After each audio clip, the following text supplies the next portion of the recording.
नमस्कार। The follow up देख रहे हैं आप, मैं विवेक आर्यन। कृषि कानून को लेकर पूरे देश में उबाल है, किसान सड़कों पर है और यह सवाल उठ रहा था कि झारखंड के किसान अभी तक सड़कों पे क्यों नहीं आए, झारखंड में आंदोलन क्यों नहीं हो रहे हैं। झारखंड में आंदोलन हुए, लोग सड़कों पर आए, लेकिन किसान नहीं, राजनीतिक पार्टियाँ। झारखंड में जो केंद्र की विपक्षी पार्टियां हैं वो सब सड़क पर उतरे हैं, प्रदर्शन कर रहे हैं। इस बारे में आज हमारे साथ बातचीत करने के लिए भाजपा के प्रदेश अध्यक्ष दीपक जी हैं। दीपक जी नमस्कार। आज तमाम जो विपक्षी पार्टियां हैं केंद्र की, यानी कि जो यहाँ पे महागठबंधन की पार्टियां हैं, झामुमो, कांग्रेस सहित राजद, सही पार्टियों ने किसानों के समर्थन में भारत बंद के समर्थन में आज सड़क पर उतरे और इस कृषि बिल का विरोध कर रहे हैं। आज आपने भी प्रेस कॉन्फ्रेंस किया है, क्या लगता है? देखिए, झारखंड के संदर्भ में आज भारत बंद का कोई दूर दूर तक कोई असर नहीं।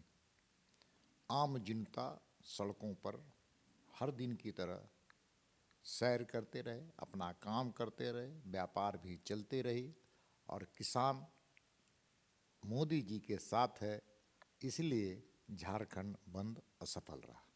आप कह रहे हैं किसान मोदी जी के साथ हैं, लेकिन जो लोग सड़कों पर डटे हैं दिल्ली के बॉर्डर पे, वो तो मोदी जी का विरोध कर रहे हैं, इस कृषि कानून का विरोध कर रहे हैं, एमएसपी को लेकर। देखिए, मैं झारखंड के संदर्भ में कह सकता हूं कि यहाँ पर एक भी सड़क पर कोई किसान नजर नहीं आया और वो राजनीतिक दल आज सड़क पर थे जिन्होंने आज़ादी के बाद सबसे ज़्यादा किसानों के अहित करने के काम किए। वो यही कांग्रेस में जब डॉक्टर मनमोहन सिंह प्रधानमंत्री थे तो 1,18,000 से ज़्यादा किसानों ने आत्महत्या की। ये तो मोदी जी ही हैं। मोदी जी जैसा व्यक्तित्व है, भारतीय जनता पार्टी जैसी राजनीतिक दल जो सरकार में आती है तो किसानों के हित में एमएसपी देने का काम करती है और किसानों के आय दुगनी हो, इसलिए मंडी और मंडी के साथ साथ अपने फसलों को मंडी में भी बेच सकते हैं। मंडी के अलावा देश के किसी हिस्से में जहाँ पर उनकी आय ज़्यादा मिले, उस फसल का कीमत ज़्यादा मिले, वहाँ बेच सकते हैं। इसमें इन बिचौलियों को के कलेजे में सांप लौट रहा है और ये बिचौलिए आज परेशान है। मोदी जी की सरकार है, कोई बिचौलिया बीच में नहीं रहेगा। जहाँ तक कांग्रेस का सवाल है, इसी लोकसभा के चुनाव में, पिछले लोकसभा के चुनाव में अपने मैनिफेस्टो पृष्ठ संख्या 17 में उन्होंने उल्लेख किया था कि हमारी सरकार आएगी तो हम मंडी समाप्त करेंगे, इसेंशियल्स कम्युनिटी एक्ट को भी ख़त्म करेंगे। और आज कांग्रेस विधवा विलाप कर रही है। ये जो पार्टी है लेफ्टिस्ट जब यूपीए की सरकार एक बार बनी थी और वामपंथी दल उसके साथ नज़र आई थी, उसके साथ खड़ी हुई थी, उस वक्त वामपंथी दलों ने भी मंडियों के पर बिक्री करने का विरोध किया था। यही शरद पवार जी हैं, जब एग्रीकल्चर मिनिस्टर थे तो शरद पवार जी ने अपने कृषि मंत्री की हैसियत से सभी प्रदेश के कृषि मंत्री को लिखा था कि एमएसपी ख़त्म किया जाए, अति मंडी ख़त्म किया जाए। और आप ऐसा नहीं कहते हैं, मंडी ख़त्म नहीं करते हैं तो केंद्र सरकार आपको सहयोग नहीं करेगी।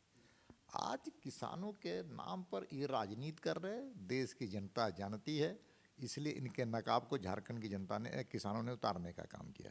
आप कह रहे हैं कि झारखंड में जो कांग्रेस है वो किसानों का हित नहीं चाहती है, जबकि आज जो बातचीत हुई है कांग्रेस कह रहा है कि किसानों और कांग्रेस का चोली दामन का साथ है और हम किसानों का हित चाहते हैं। दूसरी बात जो आपने कहा है कि जो मैनिफेस्टो की बात हो रही है, कल आपने प्रेस कॉन्फ्रेंस भी किया था, उसके पहले रविशंकर प्रसाद ने भी इस बात को बहुत प्रमुखता से कहा है कि कांग्रेस के मैनिफेस्टो में ये बात थी, लेकिन इस बात को आज आलमगीर आलम ने नकार दिया है। हमारे कैमरे के सामने उन्होंने कहा है कि भाजपा झूठ बोल रही है, कांग्रेस के ने कभी इस तरह कानून लाने का प्रयास नहीं किया है। देखिए, कांग्रेस के सम्मानित नेता हैं आलमगीर आलम। मैं समझता था कि वो अपनी पार्टी की मैनिफेस्टो पढ़े होंगे क्योंकि बड़े नेता हैं, लेकिन दुर्भाग्य से बड़े नेता होने के बाद अपने दल के मैनिफेस्टो नहीं पढ़े हैं तो वो अपने घर का पता बताने का काम करें। मैं कांग्रेस के मैनिफेस्टो को पृष्ठ संख्या 17 में ये बात का उल्लेख किया गया है, मैं उसको स्केच करते हुए, उसको और इनलार्ज करते हुए उनके पास भेजने का काम करूँगा। की बात किसानों से जुड़ी हुई है। झारखंड में किसानों को लेकर ऋण माफ़ी का बात लगातार चलता आ रहा है। आज जो है बादल पत्रलेख जो कृषि मंत्री उन्होंने यह स्पष्ट कर दिया है कि सरकार के 1 साल पूरे होने के पहले वह ऋण माफ़ी कर देंगे। इसको लेकर भाजपा भी लगातार मुखर रही है। तो अब जब कृषि मंत्री ने ये कह दिया है तो क्या लगता है कि अब आप मानेंगे कि कांग्रेस जो है वो किसानों का हित सोच रही है? अरे किसानों के शासन में 1,18,000 आत्महत्या हुई मनमोहन सिंह की सरकार में। झारखंड के संदर्भ की बात कीजिए तो यूरिया का कहाँ पर ब्लैक कालाबाजारी हो रही थी। एक भी कालाबाजारी करने वाले को कांग्रेसियों ने पकड़ा क्या? हेमंत सोरेन की सरकार ने पकड़ा क्या? और तो और यही रामेश्वर उरांव जी है, सम्मानित नेता है और वित्त मंत्री भी हैं, और उन्होंने घोषणा किया कि अभी किसानों के उत्पादित फसलों को नहीं खरीदेंगे। किसानों के मेहनत, पसीने और खून के बल पर जो किसान उत्पादन किया था उनको कितना बड़ा ठेस पहुंचाने का काम इस सरकार ने किया। किसान विरोधी आज किसानों के हित में नाटक कर रहे हैं। रामेश्वर उरांव तो कह रहे हैं कि रोकने का कोई बात हुआ नहीं। उन्होंने कहा कि चूंकि धान गीला है सूखने दीजिए फिर खरीदेंगे। ऐसा तो नहीं कहा कि हम नहीं खरीदेंगे। उन्होंने प्रेस कॉन्फ्रेंस किया। इसके पहले भी तो बीजेपी की सरकार थी, यही किसानों के गीली सामानों को तो खरीदती थी। आज क्यों परेशान? कि इसी वजह से तो राजस्व घटता है। यह गलत नीतियां हैं, इसे सुधारने की ज़रूरत है। इसलिए राजस्व नहीं घटता। आयरन ओर में घोटाले होते हैं इसलिए राजस्व घटता है। बालू की तस्करी होती है इसलिए राजस्व घटता है। चिप्स, स्टोन चिप्स की तस्करी बंगाल में जाती है इसलिए घटता है, राजस्व घटता है। राजस्व बढ़ाने के लिए यहाँ पर क्या है? मिनरल्स बेस्ड स्टेट है, मिनरल्स की तस्करी हो रही है। वित्त मंत्री जी रोके क्योंकि कॉमर्शियल डिपार्टमेंट उनके पास है, लेकिन क्यों नहीं रोक पा रहे? आज प्रश्न चिन्ह है। इसके पीछे कहीं ना कहीं संयंत्र की बू आती है। शाह ब्रदर्स है यहाँ पर आयरन ओर का 5,70,000 टन आज वो अवैध ढंग से बेचने के लिए अनुमति प्राप्त कर लिया है राज्य की सरकार से। राजस्व वहाँ घटता है। इसलिए वित्त मंत्री जी को मैं सलाह देना चाहता हूँ कि वित्त मंत्री जी, किसानों को आप 2 पैसा दे दीजिएगा ज़्यादा तो राजस्व नहीं घटता है। घटता है बड़े बड़े उद्योगपति पूंजीपतियों से आपका षड्यंत्र है।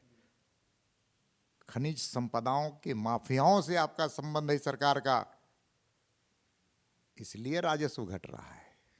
राजस्व घटने को लेकर जो बात आ रही है कि लगातार कि इस तरह की चीज़ें जो इल प्रैक्टिसेस हो रही हैं सरकार के देखरेख में, इसको लेकर आप लोग लगातार कहते आए, लेकिन वो विपक्ष कह यानी कि सरकार सत्ता पक्ष कह रहा है कि चूंकि खजाना खाली करके दिया गया था इस वजह से हमारे पास समस्या ज़्यादा है और इसके लिए जिम्मेवार पहले की भाजपा पार्टी की सरकार है, ना कि हमारी। देखिए, जिम्मेवार पुत्र होता है ना तो अपने से कमा करके खाता है। दुर्भाग्य है कि सरकार जिम्मेवार नहीं है। उसको ये भी नहीं मालूम है कि फाइनेंशियल मैनेजमेंट के कुछ गुर होते हैं और फिनेंशियल मिसमैनेजमेंट के कारण ये राज्य फिनेंशियल एनार्किज्म की ओर जा रहा है। पूरी तरह से वित्तीय कुप्रबंधन है, इसलिए वित्तीय अराजकता की ओर जा रहा है। अपनी नाकामी को छुपाने के लिए, जनता को दिभ्रमित करने के लिए केंद्र सरकार से पर आरोप लगा रही है।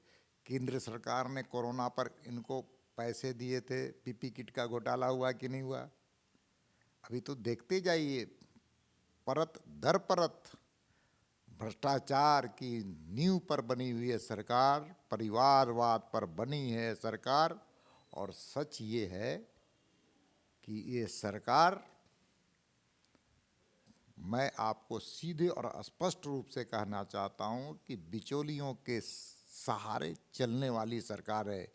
1 साल के अंदर 1300 ट्रांसफ़र और पोस्टिंग हुई, उसमें राजस्व का नुकसान हुआ कि नहीं हुआ? ट्रांसफ़र पोस्टिंग में टीए के पैसे दिए जाते हैं, लेकिन पैसे भी दिए जाते हैं और उसके पीछे कौन सी कहानी चल रही है ट्रांसफ़र पोस्टिंग में, ये 3.25 करोड़ जनता जानती है। किसानों के बहाने तमाम चीज़ों पर राज्य में जो चीज़ें हो रही है, सत्ता और विपक्ष जिस चीज़ को लेकर आमने सामने हो जाता है, इस पर बहुत ही विस्तृत और स्पष्ट जानकारियाँ बातें हमें बताई दीपक प्रकाश ने। इसी बात पर ख़त्म करते हैं। आप देख रहे थे फॉलो, अपने साथी संजय के साथ में विवेक। नमस्कार। followup.in, like, share and subscribe. www.thefollowup.in